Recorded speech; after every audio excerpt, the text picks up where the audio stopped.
Guys, I just saw Obsession last week. I know I'm a little late to give my review, but it's genuinely the best horror movie I've ever seen, not even gonna lie. So, just want to talk about it today, give my thoughts. It's so good. So guys, the first thing I wanted to talk about is Curry Barker. He directed and wrote this movie, and wow, he did a great job. I've seen Curry Barker's other horror short films like Warnings and The Chair. I've reacted to those on my second channel, go check that out.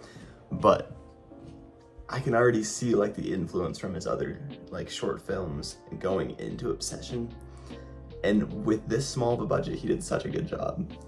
The actor of Nikki did such a good job by herself, even without Curry's help, but Curry directed her on how to do some of her like movements and even just how to act, how to just play her role.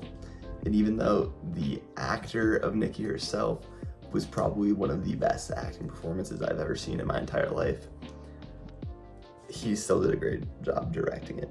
And before I get into more of this movie, there will be spoilers ahead.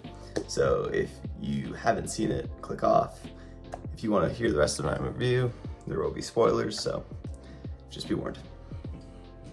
If you guys don't know what Obsession is, which I'm assuming you have if you've clicked on this video, it's about this guy who gets this one wish willow and he wishes to have his best friend love him more than anything in the world.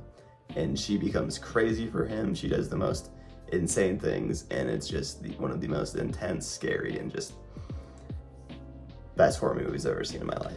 So let's get into the real review now. First, I want to say there's no bad things in this movie. There's nothing bad in this movie at all. Everything about this movie is just amazing. The acting, the directing, the writing, the lighting, the way it was made, just it's nothing like any horror movie I've ever seen in my entire life. I haven't seen a lot of horror movies, but it's just amazing. I won't even lie to you. If you haven't, go watch it. It's just great. This will be more like a glazing video than a review video, because honestly, I'm probably just gonna talk about what I like the most about it, my favorite scenes, and just the best parts. So the first thing I'm gonna talk about completely is going to be the actor of Nikki's performance. Her name's Indy. I forgot her last name because it's really hard to say. I just want to glaze her performance because that is the best performance I have ever seen in my entire life. Like, pro. The way she just like screams, acts, moves in the entire film is just amazing. I want to talk about one scene in specific. It's probably I think it's around like the last scene of the movie where she's like all dressed up in Sarah's dress and like has her tattoos and covered in blood when she screams at Bear on the bed. I love you. I love you. I love you. That was great. I also want to talk about the kitchen scene that's going viral. That's also amazing acting there. Oh no, don't do that! I thought we were having a nice day. We are. Why does it matter? I thought we were having a nice day. We are. You can just look up clips of her acting in Obsession and it's amazing. I don't think there's a single bad part where she did wrong. And it's just perfect. Another scene that she did really well is the scene where she like creepily walks backwards. Me too.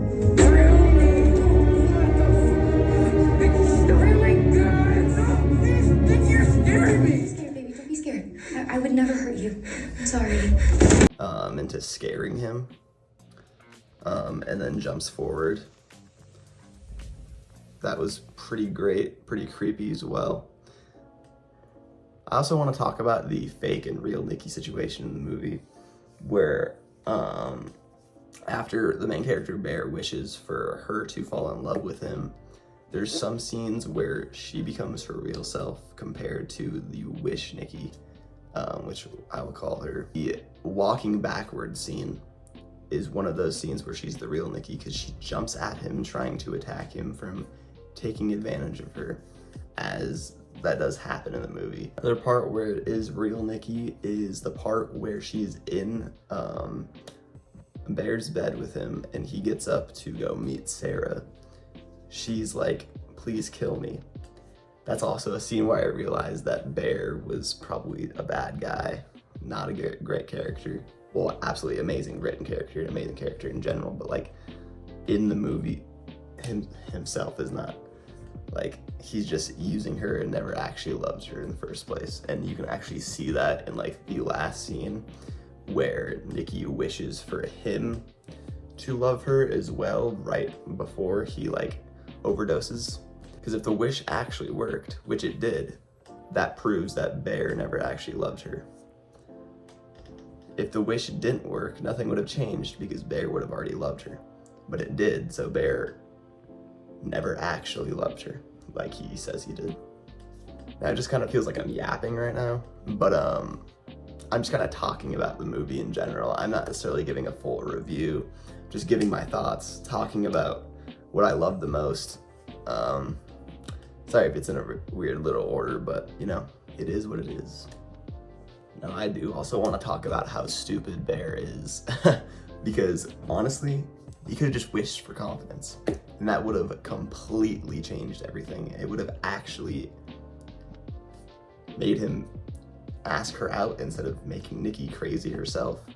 It wouldn't have changed his personality really, because it would have just made him more confident, which is a good thing, not necessarily crazy, because I don't think that would have had necessarily a downfall. Because honestly, it isn't clear if every single wish has a negative action to it, because when Ian wished for $1 billion, nothing really happened besides him dying, which that's not really clear if that's the negative action that occurred, but I think he just walked in at the wrong time in that scene. When Bear talks to the guy at the front desk in the store, he says he already used his wish and it didn't seem like he had any negative action, but that's not really clear.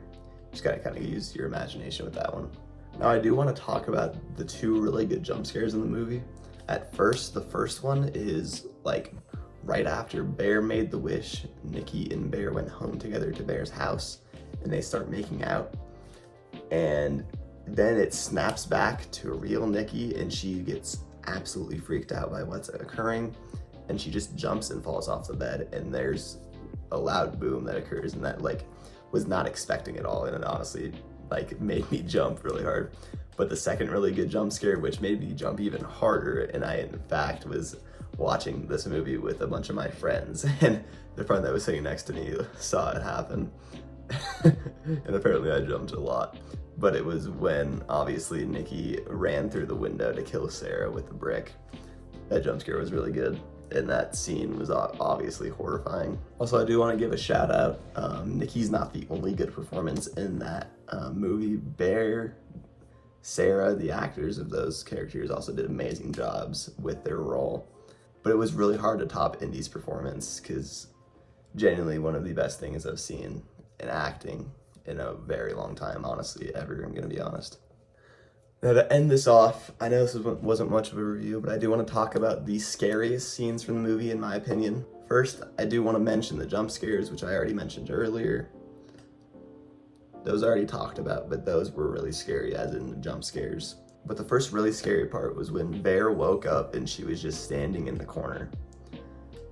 And she tells him that she wants to watch him sleep. She eventually comes out of the corner, jumps, not necessarily jump scares, but scares him, holds a flower pot to her face, and just walks around the room like a crazy person.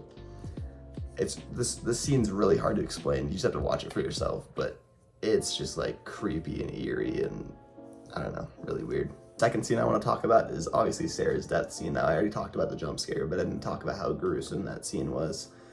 She gets her head bashed into a brick about 10 times, and apparently there's an extra version that would have turned the movie into NC-17 where she got her head bashed about 8 more times. And you can hear her still alive, but they decided to remove that bit because it would have made it NC-17 and have less people watch it because it requires you to be at least 17. Now the third most scariest scene, not necessarily, these aren't necessarily in order, but the last one I want to say that I can think of, at least right now, is the last scene where Bear comes home after talking to Ian, and she's just in the corner, does her little FNAF movement over the window, and then proceeds to yell and kill Ian, throwing up in Bear's face and forcing him to love her. That scene's also really hard to explain. Honestly, this entire movie's scenes are really hard to explain, but you just have to watch it for yourself and experience it, because I can't explain the fear that you feel while watching it. But just go experience it yourself. It was an amazing experience. This is a really weird review, I know, but hope you guys enjoyed. Please go watch Obsession. I gotta give credit to Indy, Curry, Ian, the actor of Bear, I think his name's Michael. Bro, every single actor, every single person that had to do with that movie, I give credit to. They're amazing. Please go watch Obsession. I'm pretty sure it's still in theaters when this comes out. But anyway, hope you guys enjoyed, and I'll see you whenever my next video comes out. Peace.